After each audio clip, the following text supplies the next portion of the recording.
Good evening, everybody.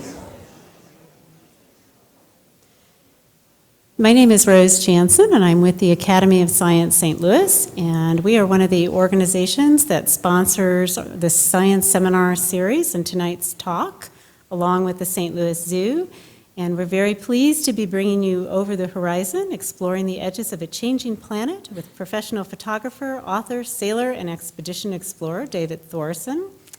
A very special thank you to Tony Armstrong and Richard Spiener with the Alaska Wilderness League, who sponsored David's trip here to St. Louis and made tonight's talk possible. We have a lot of folks here this evening, and so if there are seats on the end, if you could kind of scoot in a little bit so that people can find a place to sit, that would be awesome. Copies of David's book, Over the Horizon, will be available for purchase and signing by the author this evening following tonight's presentation.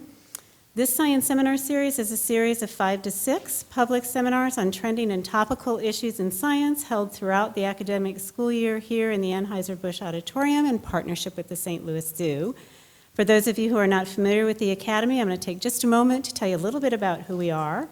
We are an independent science organization supported entirely through community contributions.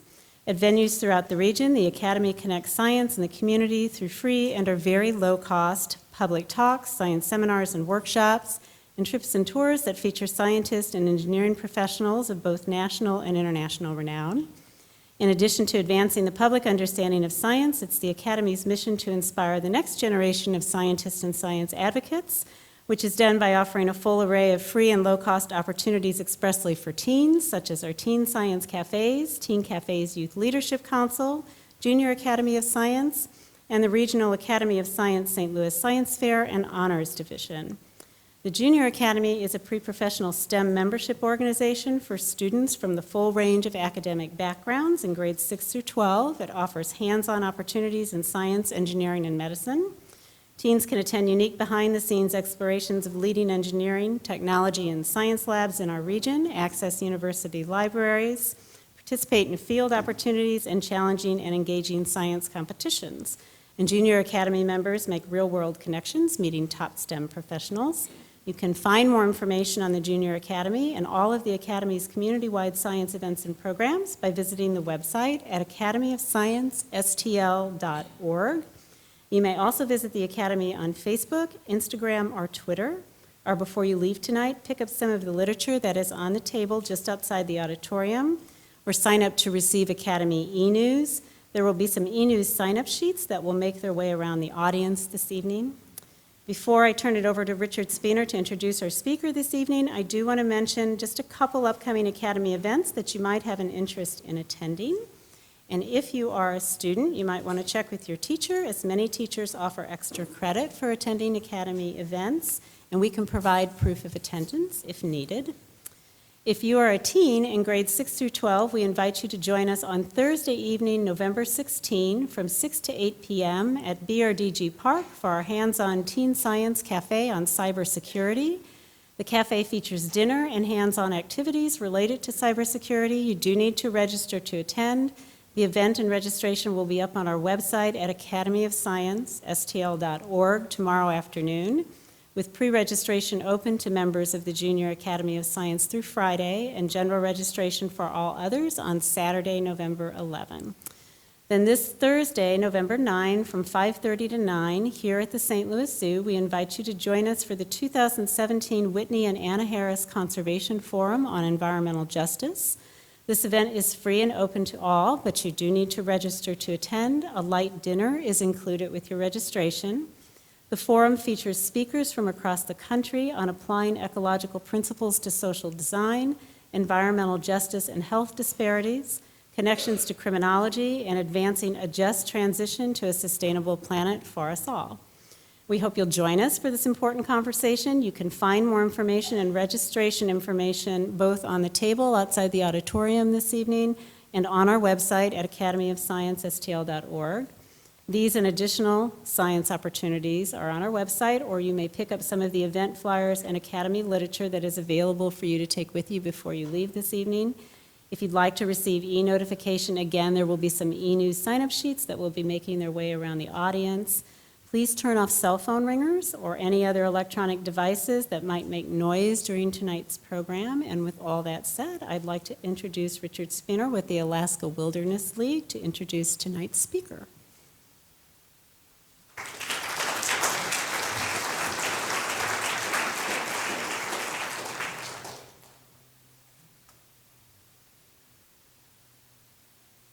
Thank you, Rose. We really want to thank the Zoo and the Academy of Science for letting us co-sponsor this event. This is the 7th year we've been doing this, so we're delighted to be back at the Zoo again. My wife, Toni Armstrong, is a member of the Academy of Science and also on the board of the Alaska Wilderness League, as so am I. Toni, you're in the audience here somewhere? There she is, in the back. So she helped set all this up. I'll take just a minute to tell you about the Alaska Wilderness League. We're the only organization in Washington, D.C. devoted strictly to Alaska issues. We're the go-to organization and lead for people like the Sierra Club and Audubon and Wilderness Society and all these folks, because we're the specialists. You know, we're doing battle to protect certain areas in Alaska. Right now, with the last budget bill, for ANWR, they put in there to drill in the Refuge again. So we've got a major battle on our part to stop the drilling and keep this wonderful wilderness intact. So I'm not going to go on about the Alaska Wilderness. By the way, if you've got questions about Alaska after the meeting, between my wife and I, we've been to Alaska 50 times. We paddled from up in the mountains in ANWR this summer out to the Arctic Ocean. And we saw all sorts of wildlife and grizzly bears and tall sheep and caribou and all those great things. So we'll be happy to talk to you later about it. It gives me great pleasure to introduce David. David is the first and only American to sail the Northwest Passage both ways. He has traveled around South America. He has put 70,000 miles sailing. He's also been to Antarctica. And where did he get all this training to do this? In Iowa. Lake Okeechobee. So those of you know that, you'd find out where he really got his start. I'm sure he's going to explain that. He also went twice about the Atlantic. He's a wonderful speaker and a wonderful photographer, and we're so happy to have him with us again. David?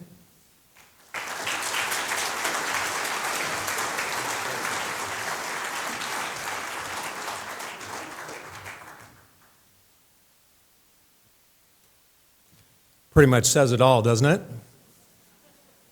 I'd say thank you all for having me back to St. Louis, and thank you to the St. Louis Academy of Science, Richard and Toni, my hosts in town here, and to the Alaska Wilderness League. And please find some people from the league. There's many representatives here tonight, and talk to them afterwards, because this is a challenging time for all of us.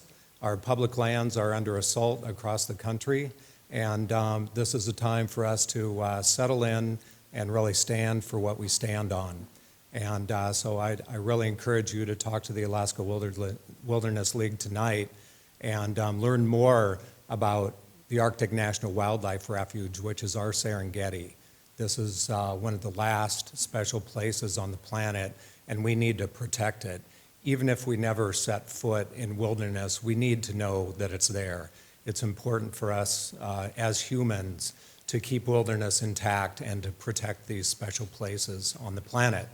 And as you know, science is a bit under assault right now. And I'm going to tell you my own personal climate change story tonight, and I know you all have your own stories about places you've been and things that you've noticed and how the weather is getting erratic and changing. And of course, we've had the recent incidents with the hurricanes and how they've become amplified with our warming oceans and changes to our jet stream. So there's so much to learn. I'm so excited to have become involved in the issue of climate change through my travels, through adventure. So when I speak about the issue of climate change, it's not political to me at all. It's just what's happening. It's science, and it happens. So this is what we're experiencing now. And so as I tell my story tonight, I hope that you will all think about your own stories and your own history that you have with being in the outdoors and experiencing some of these changes yourselves. But this is a very simple quote and something that I really love by Neil deGrasse Tyson. I'm a baby boomer. I sort of was born at the tail end of the baby boom generation, but I was really inspired by space. And I think all of us have been inspired at one time or another by great feats, whether it's exploring the planet or in outer space. And to me, I was inspired as a child growing up in the race for space. But even more so than that, I literally was born into the era of the race to space. My father, Lieutenant Colonel Richard M. Thoreson, who's now passed away, was part of the early Mercury missions. And the Marine Corps pilots were tasked with picking up the space capsules. And this is something that my father worked on. He was a chopper pilot, and this is the time that I was born. So this was my inspiration, really about thinking outside of myself as a boy and thinking about the planet, and of course seeing the planet from outer space. But the space program really inspired me, and I really think that what we need is a new kind of space shot type of mentality to solve our environmental problems and this big issue of climate change that we're facing now. So even though I grew up on the coast out in California as a child, I moved back to Iowa. So I didn't fall in love with the ocean so much per se.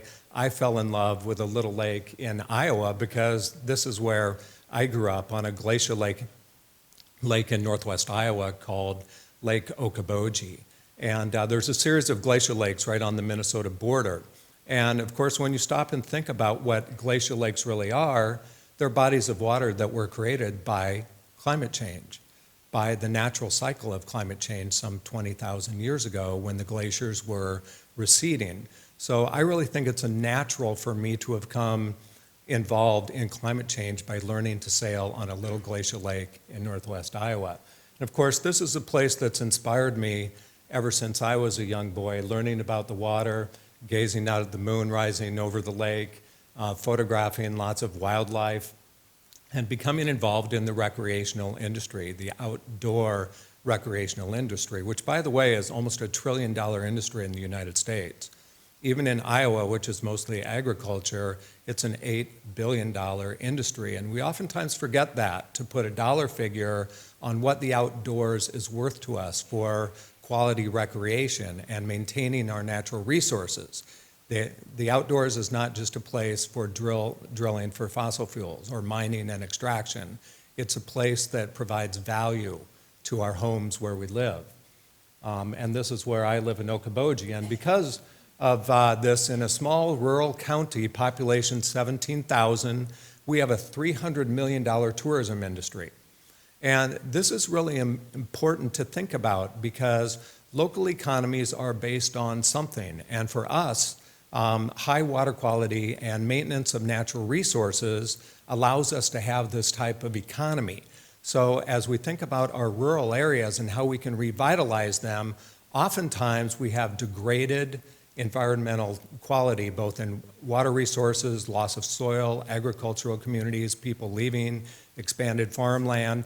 And if you bring back natural resources, clean up your water, you can start at the ground level and restore a local economy based on outdoor recreation also. So years ago, I really got into the environmental movement through water and water quality and photography and documentation. So I started following the water cycle, and I've worked with various groups in the state of Iowa and across the country on these water quality issues. Of course, we have higher precipitation rain events now, right? You've all noticed it here. We now have very typically 4 to 6 inch rain in the autumn in Iowa now. We have sometimes a 6 to 10 inch rain event in the summertime. When we have these big rain events, of course, it washes sediments and chemicals off of our fields into the local water supply, into our natural resources, which causes hypoxic situations, and our water quality degrades what we can do in the water. So we can't kayak and paddle and paddleboard and swim and do all the things that we'd love to do in our lakes. This is a huge problem in Iowa, and it's creating situations, hypoxic zones, both in local lakes and bigger areas like down in the Gulf of Mexico. So this is something I talk about more and more now, is connecting the water cycle to what's going on with our climate, because everything is interconnected. And you can see in the upper Midwest here, here's the state of Iowa, of course, here's St. Louis. All of this basin drains to the upper Mississippi down to the Gulf of Mexico and has created this huge dead zone. And we now have a nutrient reduction strategy up in the Midwest to try to stop some of this from happening. But besides all of our efforts, the dead zone is growing, and it's become a record size this year. So our mostly volunteer efforts aren't working, and we need to double down on that to try to stop this from happening. But looking at this the same way with our water, as we can see the degradation happening, we can't necessarily see what's happening in our atmosphere and oceans. You can't look up and necessarily see carbon pollution in the atmosphere. You can't look down in the ocean and necessarily see ocean acidification. So connecting it with the water cycle is something that we can all understand, and for any of you that are educators, it's a great way to connect to the issue of climate change. They're completely interconnected. So this is really where I begin my story tonight. And the National Assessment, Climate Assessment just came out, and these are some of the basic findings. And of course, in the first line of the National Climate Assessment, it says corn producers in Iowa. And so this is where I live. This is something I understand very intimately, that agriculture is being affected all through the upper Midwest. So we have to double down again on new conservation efforts for our water, and we also need to double down on our efforts to protect our climate and ocean resources, because we are all being affected. And I'll be telling you some stories tonight about Arctic, Alaska, and the Northwest Passage. But my story really does begin right here on Lake Okoboji, because this is where I learned to sail and also to become a professional photographer. And this is my mom teaching me to sail as a little boy. So I literally have been sailing since I was 5 years old with my mother and others, and I started racing as a young boy. You can barely see on the stern of this old photograph, the name of my boat was Help upside down. And I needed that quite a lot of times growing up and learning to race. Of course, the boats got bigger, and I learned to photograph racing, and I worked for various publications over the years. And somewhere along the line, I understood that sailing and photography could be the vehicles that would allow me to pursue my boyhood dream of sailing around the world, of sailing on the world's oceans, and I started pursuing that. And of course, you have to have a mentor, because when you live in Iowa, how do you get to the ocean to go sailing? So, of course, I met my mentor 37 miles away. Roger Swanson was a southern Minnesota hog farmer. Of course, that's how you always meet great sailors, right? And so Roger has recently passed away, unfortunately, but not before sailing over 200,000 miles around the planet and being selected as America's finest offshore voyager of the past 3 decades, sailing aboard his sailboat named Cloud 9. And I was very fortunate to meet Roger, and somewhat lucky, but Roger took over 200 different people sailing with him throughout the years. So he didn't just want sailors, for instance. He wanted people that were curious about the world and the planet, and he loved to introduce them to the sea. And of course, this is his boat, Cloud 9, 57-foot Ketch. Ketch has 2 masts, a main mast and a mizzen mast, and we flew 4 sails, 1, 2, 3, 4.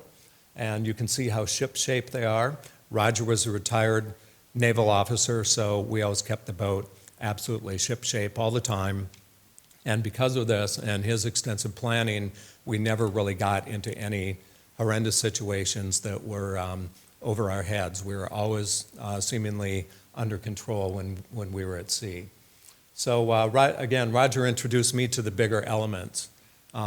I wasn't in little Lake Okoboji anymore. I was out on the world's oceans. And my first voyage was a 6,000-mile, 38-day nonstop crossing of the South Atlantic Ocean from Cape Town, South Africa, to Ushuaia, Argentina.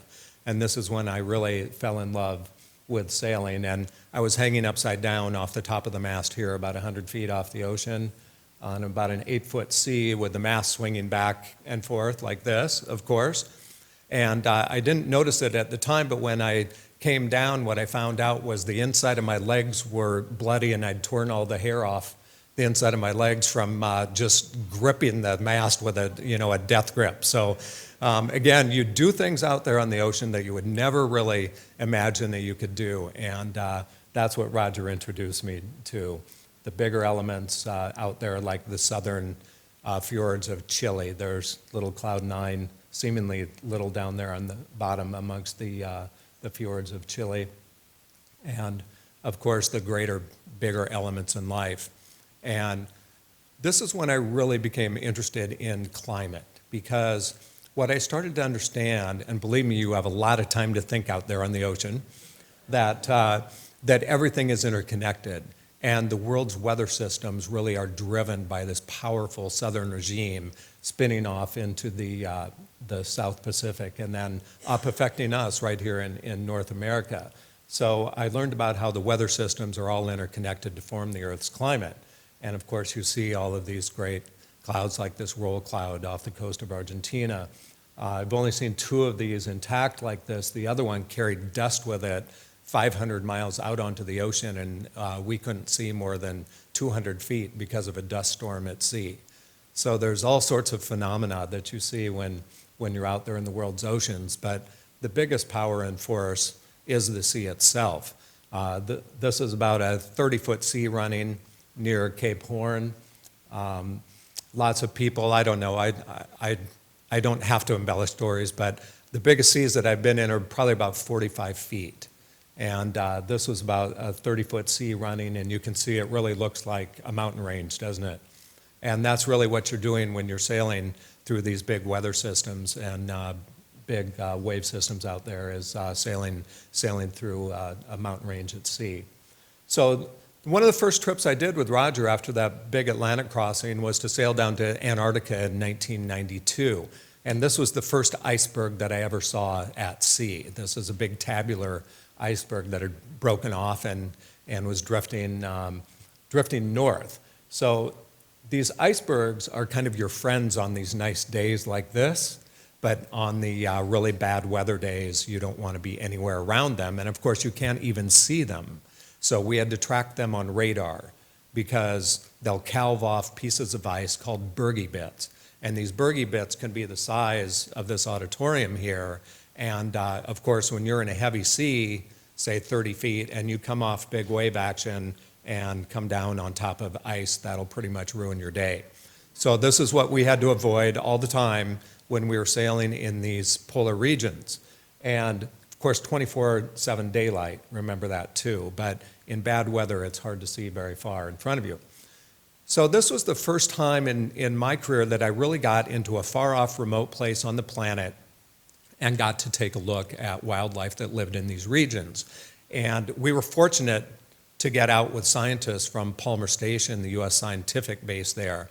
And so I got to document what scientists were studying and doing in remote regions of the world, and I found that I really loved this, and I decided that this is what I wanted to do for the rest of my life, was to work hard to explore, get to these remote regions of the planet, and then report back, tell the stories. Because these Adelie penguins, you can tell because of the white circle around the eye, are very endangered there in the Antarctic Peninsula, as the peninsula is warming, very similarly to what's happening in the Arctic. And they're losing a lot of ice there, and scientists are very concerned that these Adelie penguins may not be able to adapt quick enough to survive in the future. So for all you kids and teachers out there, a great thing to study is what's happening with the penguin colonies and species in Antarctica. So this is where we were sitting. You can see little Cloud 9 down there. This is at Palmer Station. And we hadn't even left Antarctica yet, and Roger Swanson, always thinking ahead, started talking about the Northwest Passage and going north. And asked me if I would be interested in sailing with him, and I said, well, absolutely. When are you thinking of doing that? And he said, well, a couple of years. We'll need to do some work on the boat, refit, and go back north. So this was in 1992 when we were sitting here in Palmer Station, and in the summer of 1994, 23 years ago now, we took off for the Northwest Passage for the first time. Now, the Northwest Passage, we were coming from the east and going to the west. So we're trying to connect the Atlantic Ocean with the Pacific.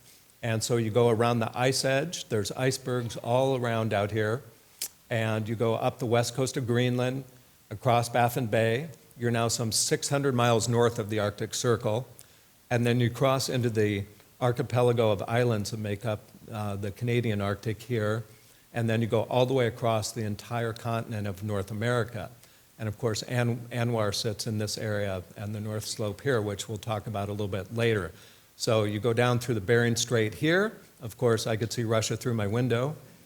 And then sailed down through the Aleutian Islands and finally into the Pacific.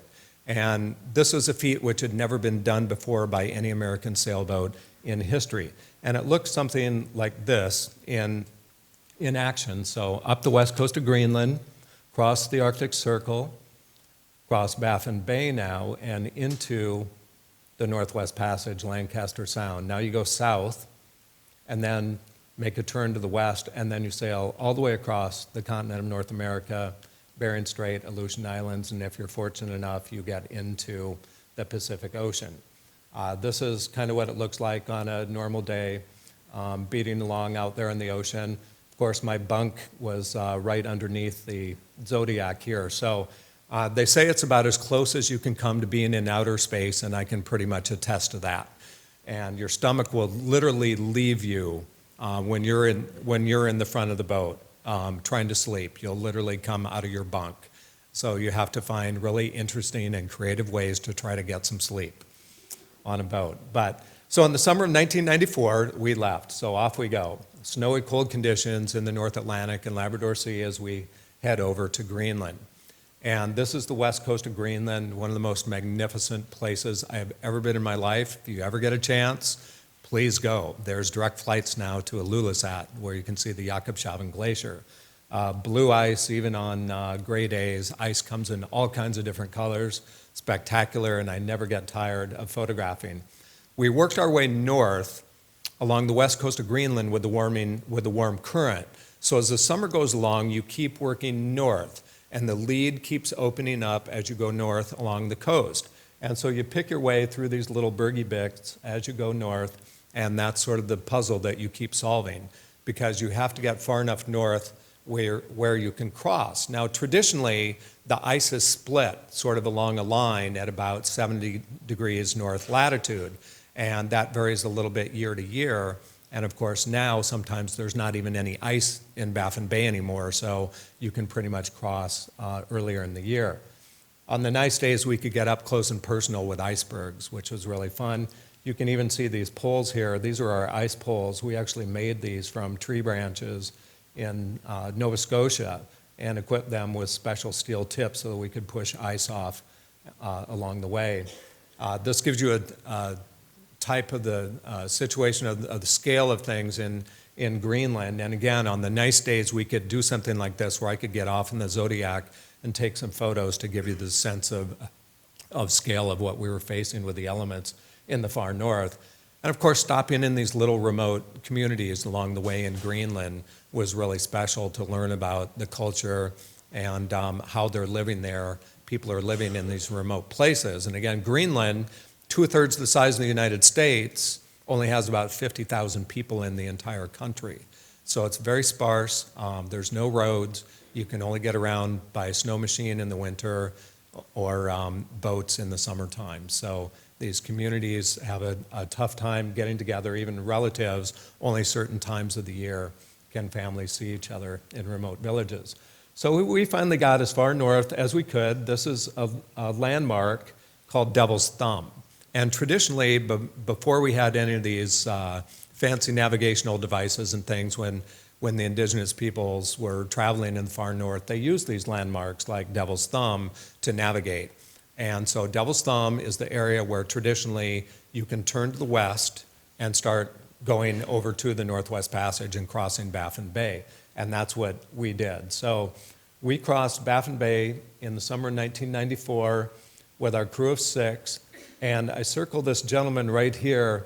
This is Jeff Pope, who proved to me that you're never too old to become an explorer.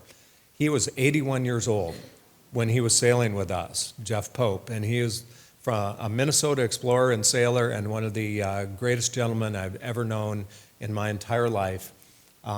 He actually set the Guinness Book of World Records, and Richard and Tony can identify with this.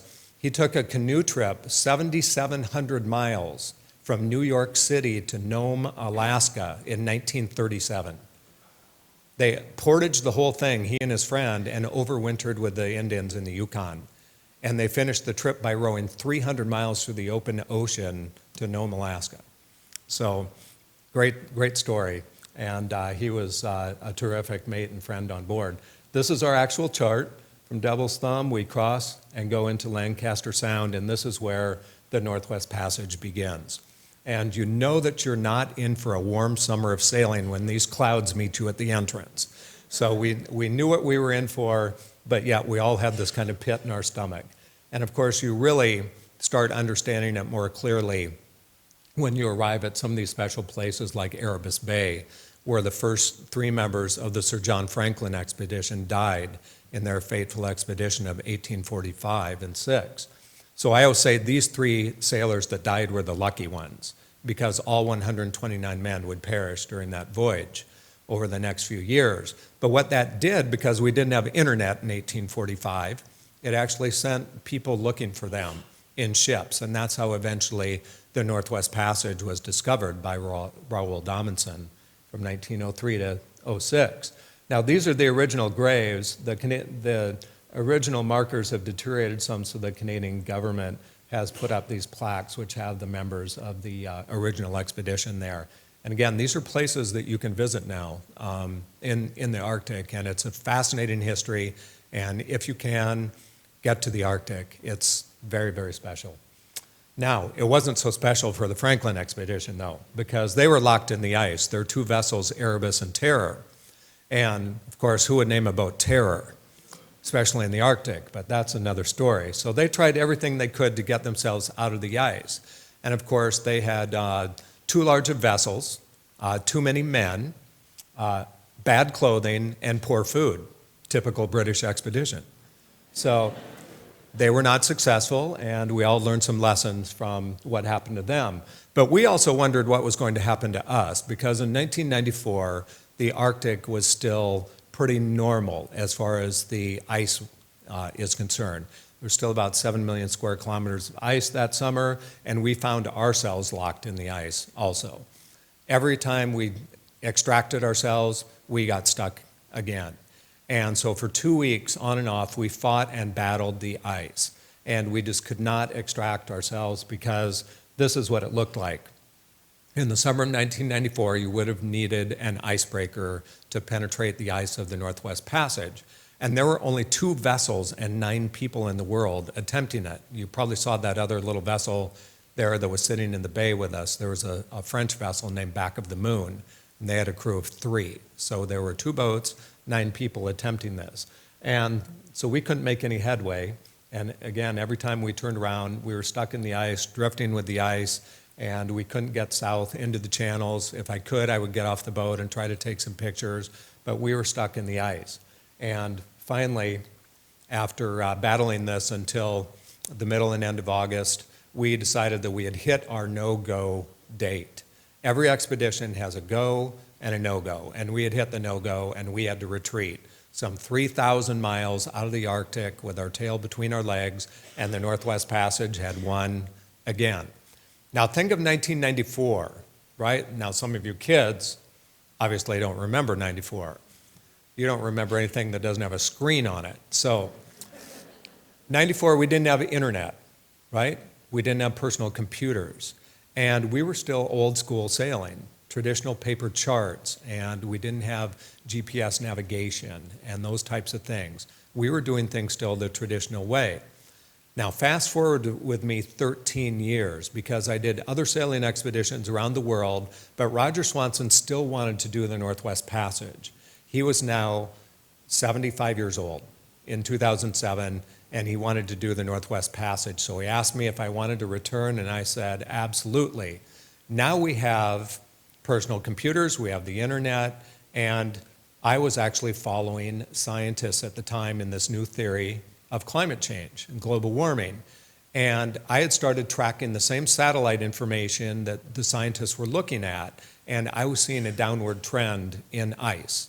And so I incorporated this new thinking as a citizen scientist of ground truthing, of going out there to take a look at the world and understanding if this thing called climate change and the death spiral of Arctic ice was actually a reality, to come and report back to the public and tell my story. So this is what I set off to do in the summer of 2007.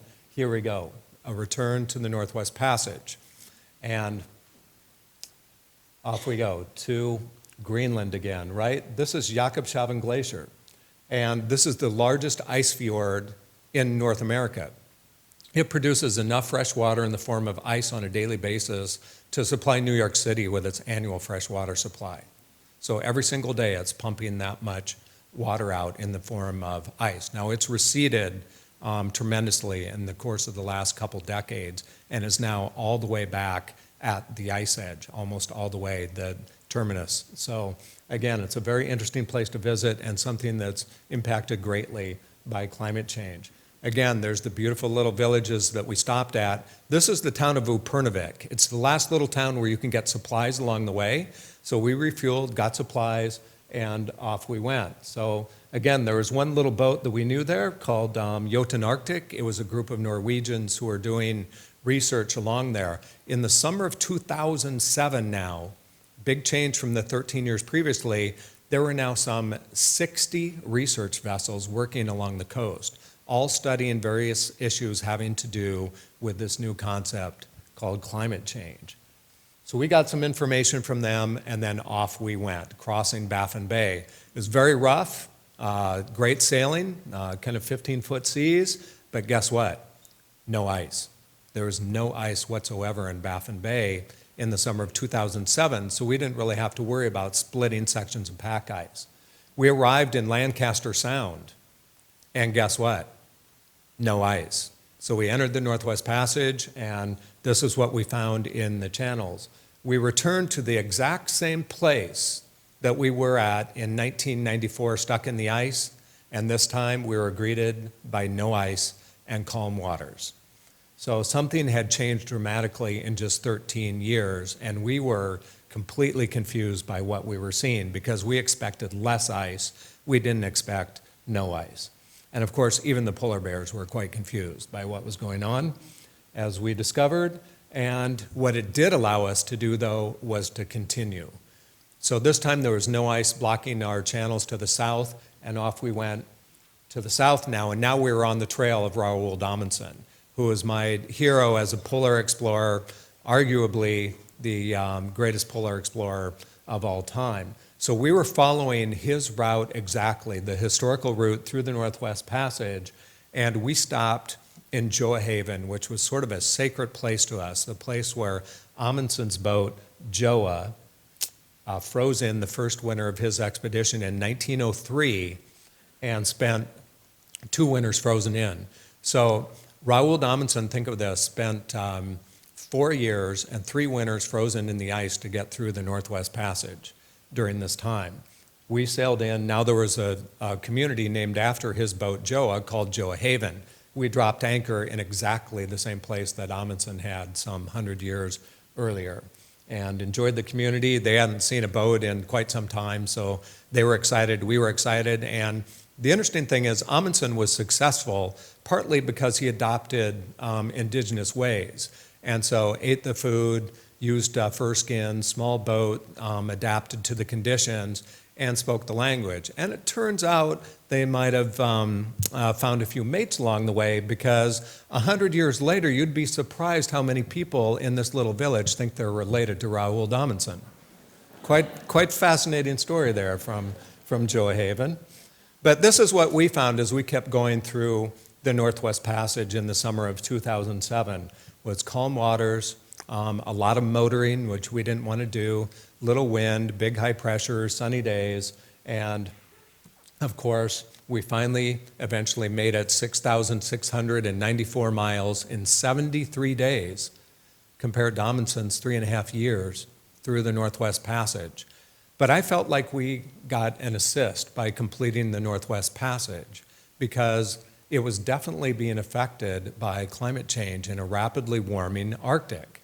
And I was curious as to how much, so I got more deeply involved in the science of climate change.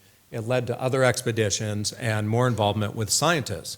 So I don't like to get into a whole lot of graphs and lots of things like this, but I will share a few with you because these are current conditions in 2017, and you can sort of see what's going on with the death spiral of the ice, 1980s, 90s, 2000s, and current. So we've been tracking the ice now with satellites for this whole time. This is the minimum ice that's recorded, usually in September, right? You can see the graph here. And so this is what's happening with the ice conditions. In just 13 years, from 1994 to 2007 expeditions, we lost 40% of the ice in our northern polar ice cap. Think about that. If this was any other planet, we would be going, oh my gosh, what is happening to their planet? Their polar cap is disintegrating. But this is our planet, and this is happening right now before our eyes. And we seem to have a very ho-hum sort of attitude in this country about the seriousness of climate change. But it is the issue of our times. And scientists have proven it time and time again. There's a consensus. And explorers like me are seeing this when they go out into the world and see it for themselves as ground truthers. So this is now the minimum that was recorded in 2012, and we seem to be hovering at about this minimum right now. As far as volume of ice, it's even more so. We've lost 2/3 of the ice in the Arctic polar cap. So many scientists are saying we'll be ice-free in the summer by 2050. I think it could even happen sooner. So this is something that's going to be affecting our climate for many, many decades and perhaps centuries to come, this loss of ice. Of course, it correlates to the warming temperatures. Some places in the Arctic right now have warmed by 6 to 10 degrees, much more so than our little 1 to 2 degrees that we're talking here. The Arctic is really the canary in the coal mine of our changing climate that we're looking at. And of course, it's all connected to this CO2 and greenhouse gases in the atmosphere. It's the highest it's been in over 800,000 years. And the temperature is following this increase in greenhouse gases.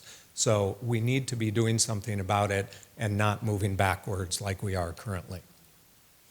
So all of this led me to another big expedition, this time to sail 28,000 miles around the North and South American continent with scientists this time from different institutions and working with NASA, working with NOAA, MIT, Scripps, different ocean science schools around the world and in both hemispheres. So this is Ocean Watch. This would be our vessel, 64-foot steel boat.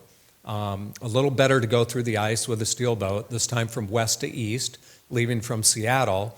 And I was fulfilling a dream because I wanted to lend my talents as a photographer, a videographer, and now ice expert to an expedition that could go back to the ice, to the Northwest Passage, and collect data and contribute to a larger body of knowledge. Here's our route starting from Seattle, going this time west to east through the Northwest Passage and continuing on all the way around the North and South American continents back to Seattle. This was about 400 days at sea. We had 50 different port stops.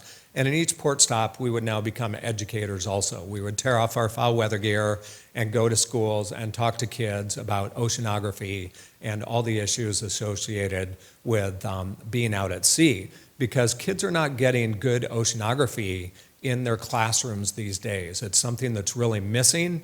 And with over 60 to 70% of the world being ocean, our children need to learn about the oceans. We all do, because it sustains life on this planet, and it's being greatly affected, again, by human action on land. So this was all a project that we called One Island, One Ocean, and how we were also interconnected. Of course, we were doing so many different science things aboard, from doing jellyfish samples, because jellyfish are the canary of the coal mine of the oceans, because they're going to areas that have either been decimated by overfishing, loss of predation, also warming oceans, changes in ocean chemistry. You'll find jellyfish moving in. Jellyfish can adapt quickly to ocean conditions and possibly can survive very well in a more acidic environment. We were doing sea surface temperature, we were doing buoy support for the International Arctic Buoy System. This microtop system was interesting because we were looking at aerosols in the atmosphere, again, climate change issues. We were ground truthing satellites for NASA, and also we were the smallest ocean-going weather ship in the world for NOAA.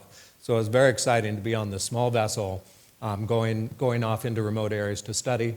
This is a Google camera. Took over 50,000 images a day and stitched them together for some poor graduate student at the University of Washington to look at, over 2 million photographs.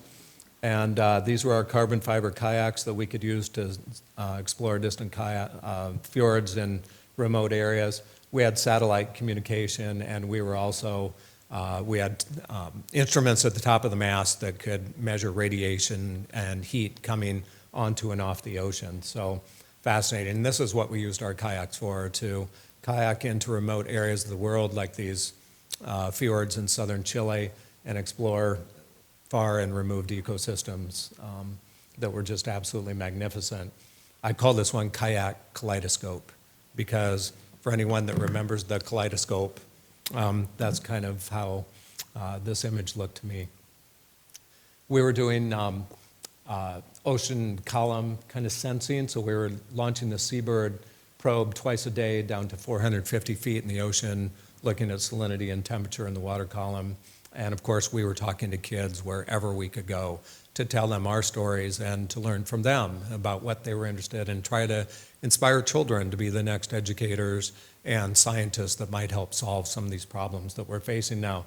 This was on the USS Intrepid in New York City, where I told my story about growing up in Iowa and far removed from the ocean, having a dream to sail, to kids that were not having the opportunity to get on the ocean. So I was daring them to dream big and do it. And if I could get to the ocean from a little remote town in Iowa, they could certainly get to the ocean too, or maybe become an educator or a scientist. So we had a great time there. And also in southern Chile, and here in South America, in Lima, Peru. So we had educators. This was our South American educator who was with us, and we had teams that would work ahead of us in these areas so that when we came into town, the kids would be all prepared and we could go right into the classrooms, or they could come out on the boat. So this is what we did when we set off from Seattle, sailing north and to the Northwest Passage. Of course, rough sailing along the way, testing instruments, and here we were actually looking for an area where there's carbon sequestration in the ocean, and we could confirm that because we were testing for pH of the ocean with our instrumentation. So that was one of the issues that we were looking at. Of course, rough weather, little, of course, ribbons of clouds that would go over us and scare the heck out of us from time to time, and all the strange phenomena that you see when you're out there. Our first ice that we hit when we were near Barrow, Alaska, of course, we didn't hit it, but we found it. And we found the ice edge, and we found a lead that went into Barrow. And this is kind of what it looks like when you're going by ice floes out there. This is Captain Mark Schrader. And of course, Captain Mark Schrader was from the great sailing state of Nebraska. I don't know what's going on with that, but it happens. And he moved out to, he went to school at Berkeley and then moved to Seattle later. And he did 2 solo circumnavigations around the globe, and was the first American solo circumnavigator of the great southern capes of the world. So he's quite a sailor. It was kind of a rock star crew, believe me, out there. And finally we arrived in Barrow, and we wanted to spend some time there because there's so much science going on in Barrow, Alaska, which is now called Utkagavik. I'm still struggling with this, but it's The name just changed this year, and you're going to see more indigenous names of villages in the Arctic now as we go back to more indigenous naming of the communities. So we arrived in Point Barrow, and of course they're having to build resilient infrastructure all along these towns because they're losing ice. And as they lose ice, the ice is a buffering mechanism for these villages. It keeps sea action down. So as you lose more ice, you get more wave action. And these are also shallow basins. The water that we were sailing in there is more shallow than Lake Okoboji in Iowa, for instance. We're oftentimes in 40 to 60 feet of water. So when wind blows for days on end, it pushes the water toward these little villages in these basins. So you have regular tidal action, now you have a storm surge, lack of ice, you have bigger wave action, and it's tearing these communities' shorelines apart. And they're held together by permafrost. The permafrost is also melting, so now all of these communities that were built right on the edge of the sea are vulnerable, both to the warming climate and to their traditional livelihoods and cultural ways of living. So they're very much threatened, and some of the communities are actually having to move. But this is an area where the bowhead whale lives. And again, educators out there, look at the story of the bowhead whale and how it's been brought back from the edge of extinction in this area. And these two were very instrumental in this. Craig George and Harry Brower here was an indigenous whale hunter, multi-generational whale hunter. And the hunting community teamed together with scientists to help bring the bowhead whale back from the brink of extinction, from overhunting, overfishing from the Yankee whaling fleets of the 19th century. And it took the hunters actually teaching the scientists about how this species existed.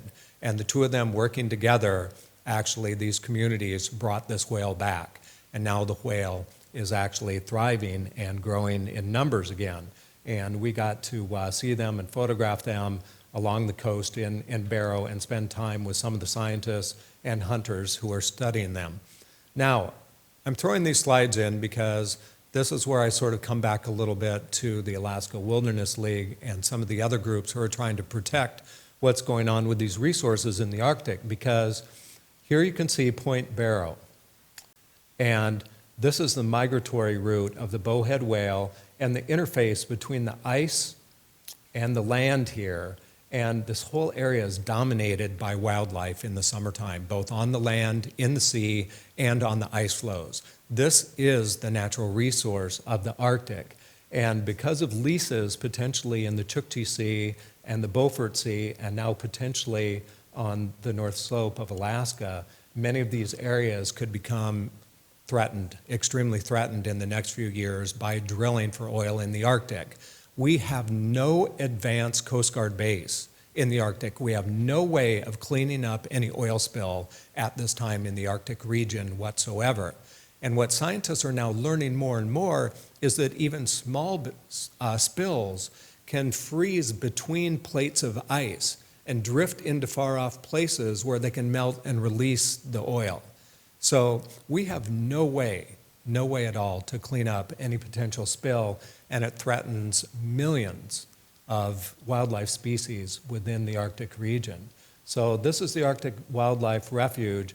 This is the 1002 area, which I'm not going to talk about a lot, but please ask the representatives here tonight from the League about what's going on there within the refuge and why it's threatened right now, why this new budget bill with the Arctic National Wildlife Refuge inserted into it to open it up for drilling is so important to have that removed and protect the Arctic. And of course, we don't want to turn the Arctic National Wildlife Refuge into an oil field. You know, there are some 400,000 porcupine caribou that migrate to that north slope. It's their area where they birth in the summertime. Can you imagine caribou wandering through an area of roads and new wilderness to them to try to calve life?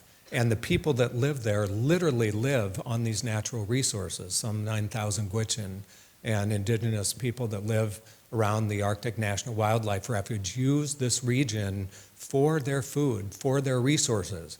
They are not rich as far as money. They're rich on natural resources, and their lives are totally connected to those resources. So again, thank you, Richard Speener, who spent many, many times photographing there in the Arctic. You can see how vulnerable wildlife is just from this picture of birds in the ocean, right? Imagine what one spill would do. And again, sandhill cranes.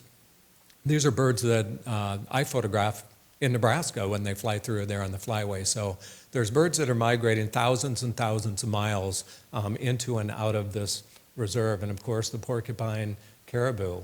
And every single year they migrate all the way out to the ocean. And as I've learned from Richard and Tony, actually onto the ocean sometimes, onto the ice floes so that they can get away from the mosquito populations in the summertime. So these areas are super delicate and must be preserved and hopefully put into permanent type of protection. So again, please talk with some of the folks here from AWL and learn more about the Arctic National Wildlife Refuge. And we forget that there's people there. And we don't want these people that live in the Arctic who have been there for thousands of years, so many generations, to now become refugees because their resources and ways of life have been ruined by our actions. So let's work together. Let's really do something about protecting ANWR, and let's get to work at doing it. And let's make it a purpose. Please, let's do it. So again, this is what could happen in the communities to the far north. So we're still on our expedition. Now we've rounded Point Barrow, and we stopped to see a scientist working in the field named George DeVokie. Maybe some of you know about him. He's a quirky scientist, he's an ornithologist, and he's been living on this remote island called Cooper Island off the coast of Alaska, some 30 miles for, well, now into his 5th decade, imagine. The island is 1 by 3 miles. The highest point is 3 feet. And here's where he lives, in this cabin. He used to live in the tent, but this is now a polar bear-proof cabin. And he studies a little bird called the black guillemot. And this is what they look like after they've hatched, the black guillemot. And he'd been studying the species for a couple decades when all of a sudden he started picking up a different signal from the birds. And he wasn't quite sure what was happening, but what he discovered was that his birds had developed a 5-day longer breeding cycle through per decade. So for 20 years, they now had a 10-day longer breeding cycle. And he was wondering what was happening with these birds that they were having this longer cycle. And what he found was a correlation along the coast of Alaska in the Arctic that the snow and ice was melting 5 days earlier per decade during that time. So George DeVokie didn't go there to study climate change, he went there to study the black guillemot. But the black guillemot, a little species of bird, taught him that climate change was happening and it was happening quickly. And the other thing that was happening, of course, was a change in polar bears. Because for 28 years he never saw a polar bear on that island, because there was plenty of ice close to the land. But as the ice started receding further and further from the land, bears were hungry and they were swimming farther and farther and they were running into his island. And when they ran into his island, they were hungry. So they started eating his birds and his nests and the eggs and trying to eat him, and almost ruined his research there. So he's recovered and it's somewhat stabilized right now. But when you ask George whether he believes in climate change, he goes, no, you don't believe in climate change. It's science, it's just happening. But I believe in polar bears.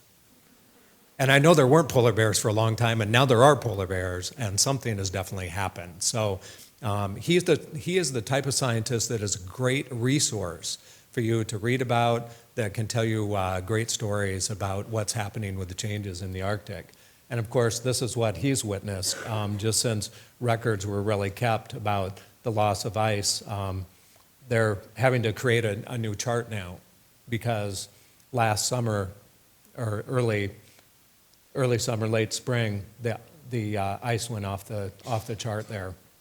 So we're losing snow and ice rapidly in the Arctic. Whether you see it as an explorer or hear about it from a scientist or read about it, it's all true. It's all happening, and it's happening at an accelerated rate. Off we went. This is my little crow's nest up on the spreader where I was most of the time, looking for open leads in the Arctic with my cameras, taking pictures and relaying messages down. Of course, going through little bits of ice. We were very excited in the summer of 2009 and 10. We got 60 miles of ice to go through. So that was pretty exciting for us, very challenging, and we enjoyed it very much. This is my friend, native hunter in the little town of Tuktoyaktuk. And Tuktoyaktuk is a town I really love when I'm talking to K through 4 kids because they can't say it, so we call it Tuk Toyota Truck.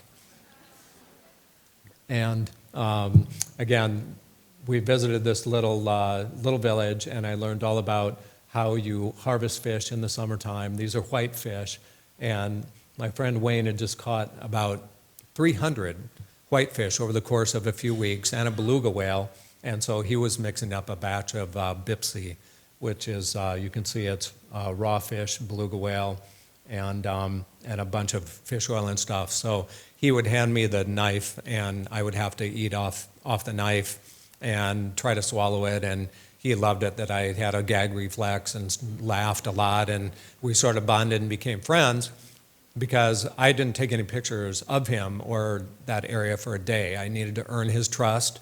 I didn't want to invade his privacy or act like I was exploiting anything there in his village. So he finally trusted me, and because of that, he took me down into the village ice cave. So this is a permafrost ice cave in Tuktoyaktuk.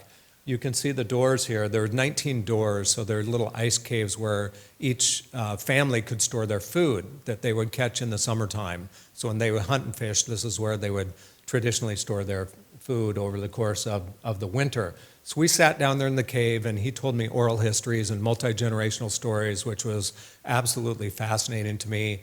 And he told me about how different areas along the North Coast, whether it's in Alaska or in Canada, are now threatened by their community ice caves melting. So the permafrost is melting their natural refrigeration in many of these indigenous communities, forcing them into electrified sort of Western refrigeration methods. So it's kind of sad to see them lose their culture in so many different ways by changes in the Arctic. We kept continuing on, little bits of ice flows along the way as we went through the remaining parts of the Arctic. We found a nice shore lead, and again, just got right through the Northwest Passage. But along the way, we encountered a few other explorers, like Kevin Tony here. They were British explorers in a 17-foot open boat. You can see they have flip-flops. It's 26 degrees, and they're in flip-flops out there just having a big adventure. They were on holiday from the war in Afghanistan. They were special forces in Afghanistan. And our writer, Herb McCormick here, was so impressed with them that he said if they were in charge of the British Empire, there would still be one. And that's kind of the way we felt about these guys too. They were real adventurers, and they were out there having just a jolly good time. So it's great to meet these kinds of people in the Arctic as you travel. And of course, getting to see polar bears and photographing polar bears in their natural environment on ice floes in a healthy environment was really great for us to see.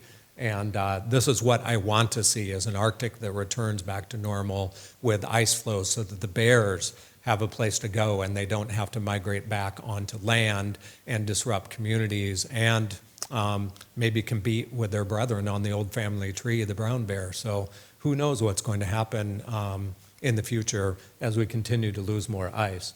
But it's really the beauty of the planet that took me out there in the first place. This is what I wanted to do as an explorer, as a photographer, was to try to get to remote regions of the planet and photograph what is often lost in these big political and geopolitical debates that we're in right now over climate change and exploitation of resources and such, and many wars going around as we forget that we live on this beautiful, beautiful planet and that we need to protect the planet for future generations of explorers.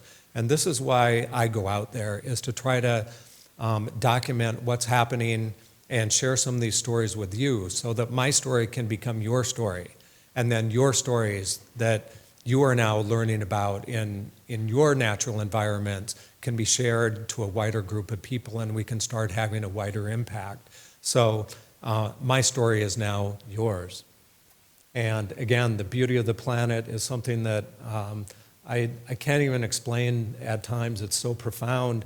And the technology is so great now that I could shoot a picture like this in the middle of the night on a moving sailboat in Bowhead Bay of the moonrise, as Richard can attest to, with a 400 millimeter lens, right, at 15,000 ISO. For any of you that are camera people, the technology is allowing you to take dramatic photos right now in these remote places that couldn't be done before. And that's something that's really special about how things have changed for me as a photographer. So once again, in the summer of 2009, I sailed through the Northwest Passage for a second time, this time west to east, and along the way became the first American sailor in history to complete the Northwest Passage in both directions. And I stopped and paused for a moment. You don't have a lot of time to pause when you're out there at sea because you're always working. But I started thinking about this a lot. And to me, with all of the explorers that I'd read about and studied over the years, the polar explorers who had been my heroes, it seemed like that I had witnessed the end of the golden age of exploration, that this era of Amundsen and Shackleton and Franklin and all these explorers was over, and that I had bridged into a new era. And this new era is about the study and change of the Earth's climate systems. And so we're all explorers now. We're all on this planet, we forget. We're all on the same vessel. And it's up to us, all of us in this room and beyond, to go out there and appreciate the beauty and specialness of life on Earth and how we need to protect this for future generations. So with that, I'll maybe take a few questions, and then please, I do have a few books out there. All the proceeds of the sales of the books go to Alaska Wilderness League and their efforts to preserve ANWR. So thank you very much for coming tonight and having me here.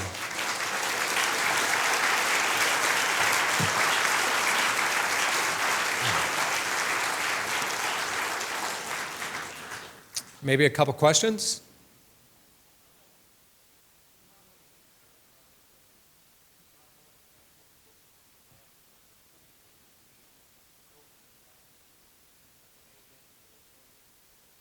Yeah.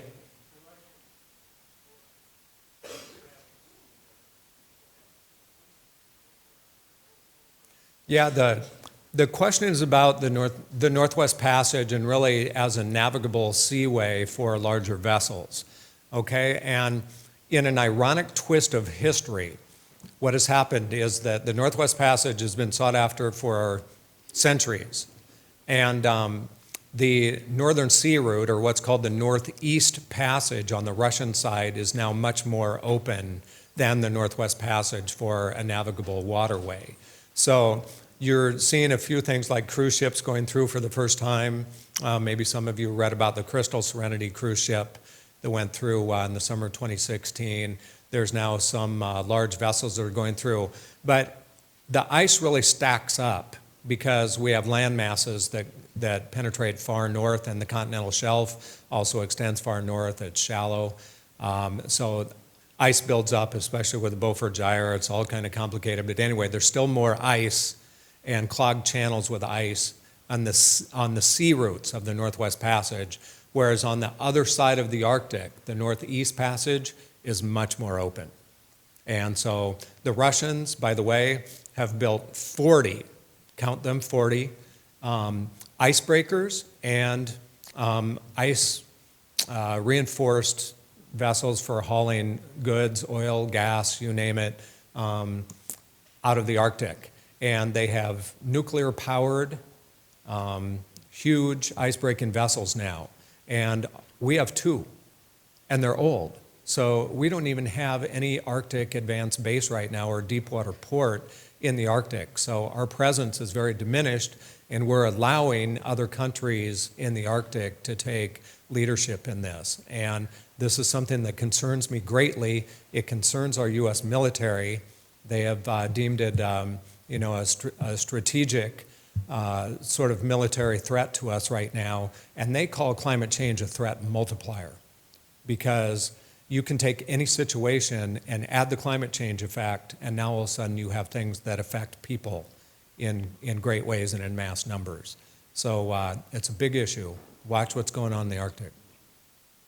Yes? A couple more questions? Yes, right here. Yes, I sailed through the Drake Passage.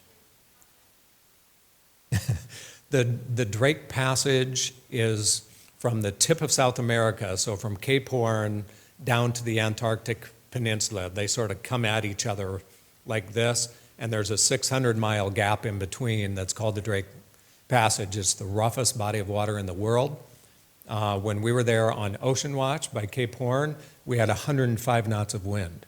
That's 115 miles an hour.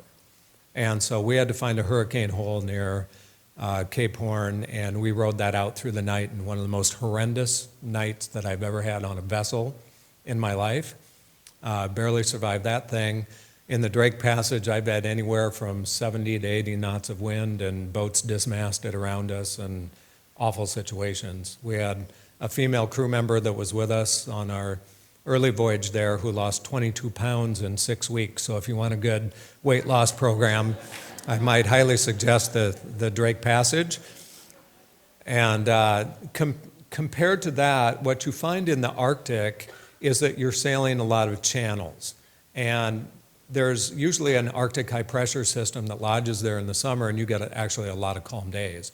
So we carried extra fuel, and we would look for weather windows that we could motor in the calm in open weather windows in 24/7 daylight. On either end, that's where you start hitting the storms. So in the Bering Sea or in Baffin Bay, that's where you start getting into trouble. Richard and I were talking about this earlier, that if you go west to east, you end up coming out in Baffin Bay, and it's full of icebergs, and you're starting to get a night.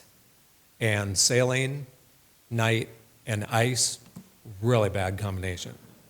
And so that's kind of a scary time to be out there. So there's different threats, but around Antarctica, with these polar vortex winds, is the windiest place on the planet and the toughest sailing. And everybody always asks me if I would sail back down to Antarctica, and I say no. I've done it, so I don't have to go back. And that's as close as I've ever been to losing my life sailing.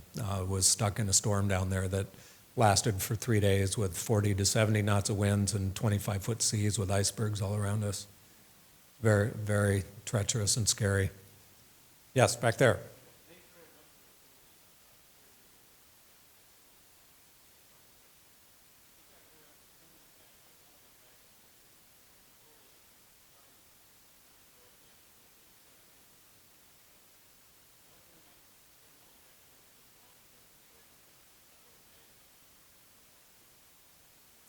Long-term trends with carbon dioxide. The problem with carbon dioxide, as opposed to, say, like CFCs, remember when we dealt with those? And by the way, it was a Republican President, Reagan, who banned the use of chlorofluorocarbons, which helped close the holes of the ozone hole, the poles. So we can do things to mitigate damage that we've done. Unfortunately, greenhouse gases last longer in the atmosphere.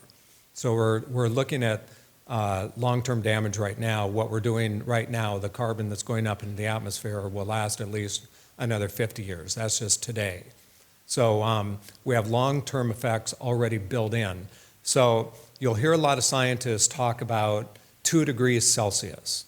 And again, when you think about the history of this planet, as far as it's been stable for humans to really start evolving into advanced civilizations, it's pretty recent.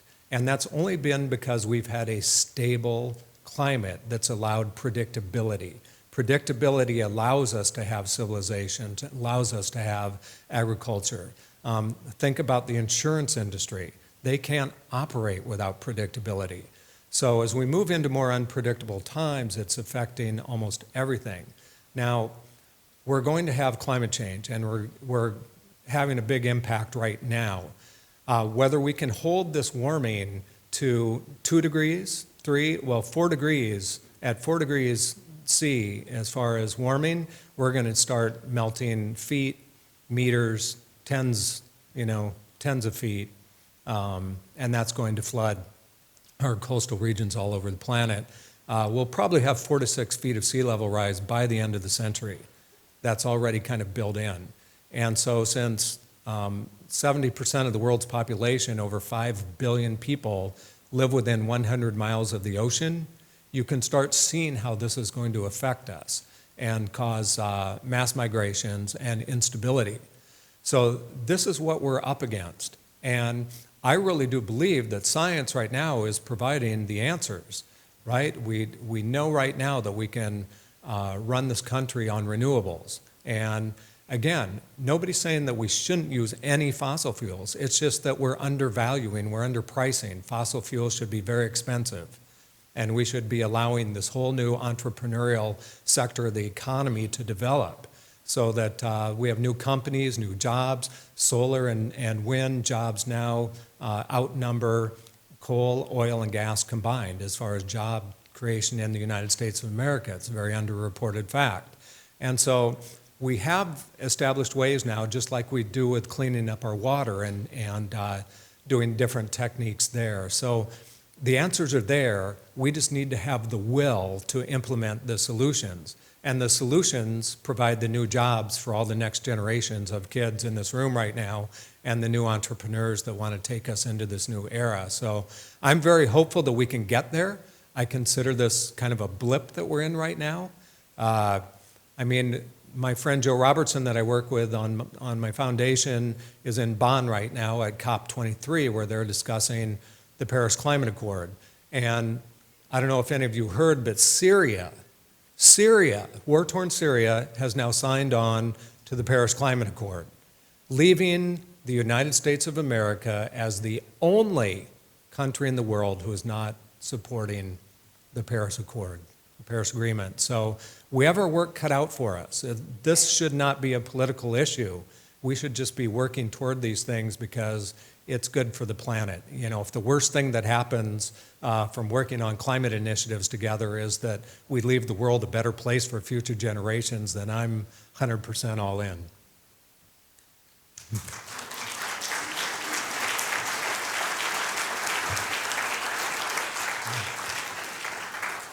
Yes?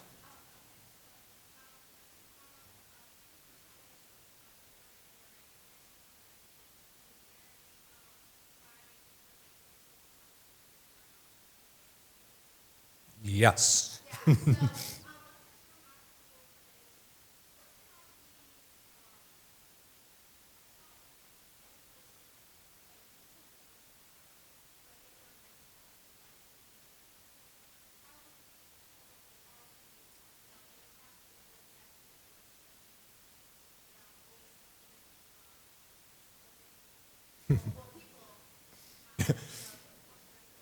People.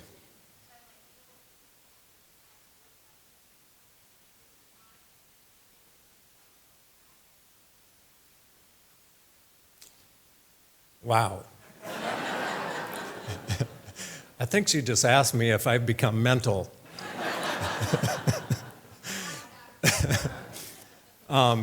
It does change you. It changes you completely as a human being. I started out doing this.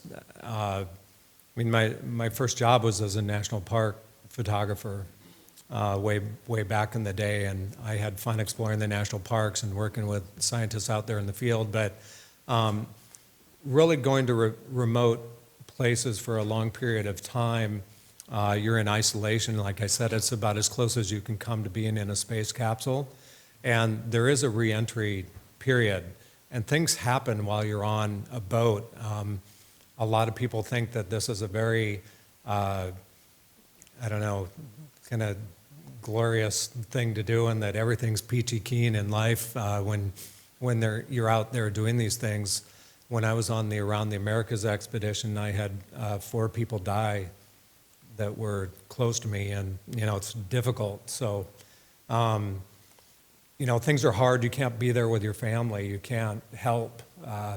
So I don't have any children. I made that decision long ago that I could only go out there and do this as an explorer, to basically sacrifice a family. That's what I sort of gave up to do this. I'm married now. My wife supports my work, and I have stepchildren, which I like very much, and enjoy that a lot. But I was always searching for that new photograph, for kind of what was over the next horizon, the next beautiful moment, sort of chasing those things. And it wasn't really until the summer of 2007 when I witnessed this massive tipping point on planet Earth when we lost all of this ice that I decided that this was the moment in time when everything came together, everything that I had been working on for a few decades made sense to me. And I think that's the importance of exploring, of staying curious throughout life, is that you never know when it's going to happen, right? But as you keep moving forward and searching and exploring, all of a sudden something clicks and makes sense. And then you have an opportunity. And that's what I decided in the summer of 2007, that I would dedicate my life, the rest of my life as I know it, to the issue of climate change and the preservation and conservation of our natural resources and wilderness areas. And that's what it's meant to me. All the sacrifice, all the other things that have gone into it means that I have an opportunity to tell you stories that you can now share with your friends and family, and hopefully help you change some minds or get you involved in a local conservation group and working together to preserve the places that we love. And that's what's important to me, and that's how it's changed me as a person. One more question. Thank you. Yes.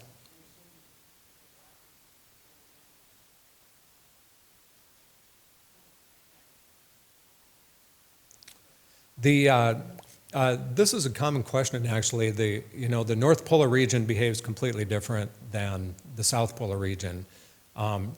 The Arctic sea ice, the Arctic Ocean, is frozen ocean, okay?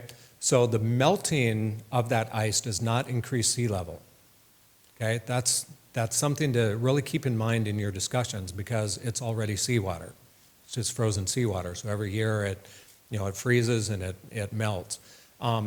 What's happening with the melting of the North Polar ice cap is that it's warming the ocean, and this affects ocean currents all over the world. So what we're potentially seeing is a change in the whole ocean conveyor belt system. And to me, that is the thing that we really need to be watching. So for instance, the melting of Greenland, when you look at the oceans around the world and you look at a schematic of how the oceans are warming everywhere, you'll see a blue blob that's right next to Greenland.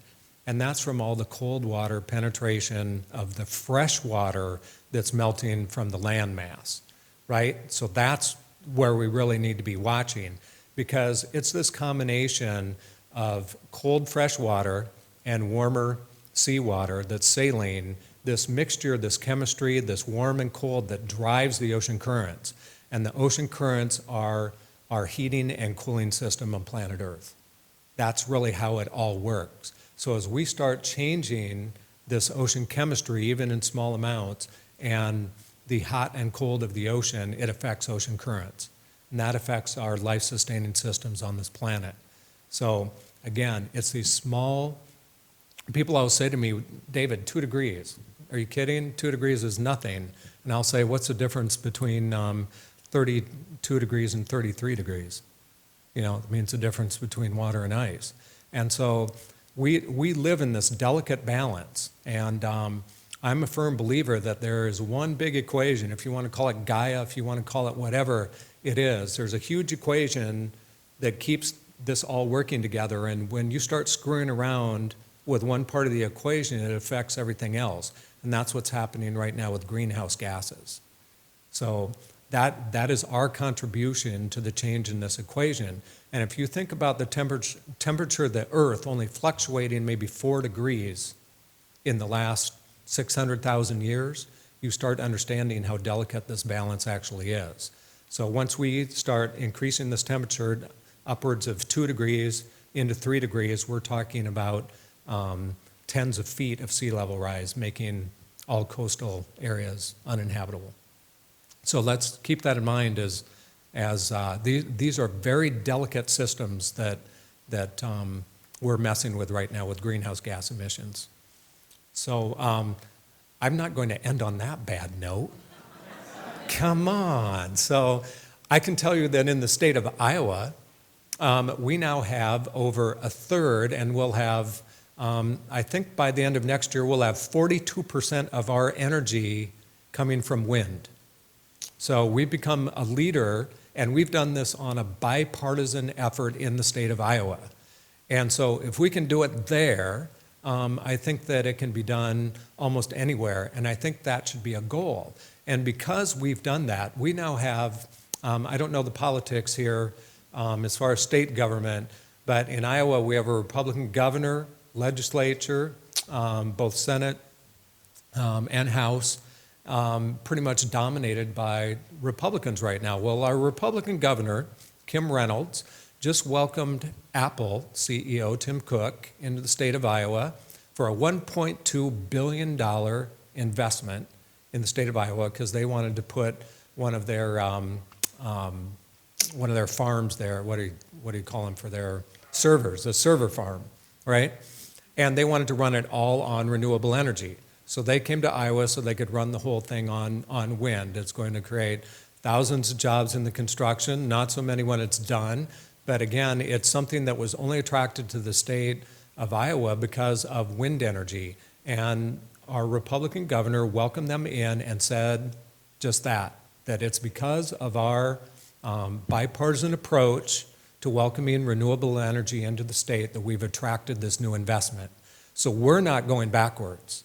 We're only going to keep moving this thing forward, and let's continue to do this because these are the new jobs and this is the future, and quite frankly, I'm excited about a clean and renewable future for the next generation of explorers right there. So thank you all very much.